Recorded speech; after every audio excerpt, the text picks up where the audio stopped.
اسوي طرشي احمر. عندي هاي المواد انا مقطعتها طبعا، هذا القرنابيط واللهانه، وهذا الشلغم شوندر، خل ابيض، والملح منقعته اني على هاي الطريقه مي حار فاير طبعا، وهذا مي فاير مو مي بارد. عندي هذا الفلفل حار بس واحد لان ما نحب الحار. راح اشوفكم طريقتي.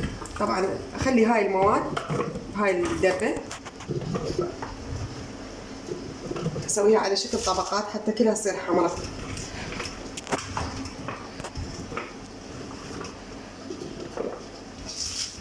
طريقه سهله وسريعه، يعني اليوم تكبسيه باكر تستعملينه تاخذين من يمه تاكلون من عده. انا استعمل الخل الابيض ما استعمل الخل الاسود، يعني يقلب المواد الشوندر يصير لونه جوزي ما يظل احمر.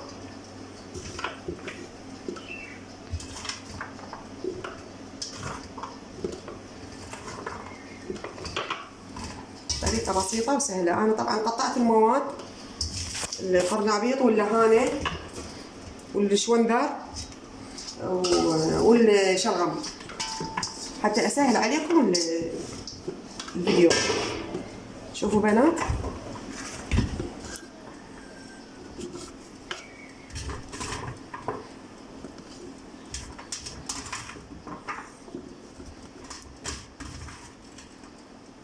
شوفوا بنات باعوا. راح اضيف عليه المي مال الملح. هذا الملح هاني غاسلته ومنقعته حتى ما يقطن. هذا طبعا لو يبقى بعد شهرين اكثر ما يخرب ما يعفن. الملح هذا ملحنا العادي مو ملح البدو، هذا ملحنا العادي اني غاسلته وحضرته. هنا ايش راح اضيف؟ راح اضيف هذا المي الفاير حيل. شوفوا بنات، وهذا عندي خل ابيض ما احط لا بهارات ولا شيء، بس اخلي ثوم. شوفوا بنات، هسه راح اخلي هذا المي. طبعا باكر نستعمله ناخذ من يمه.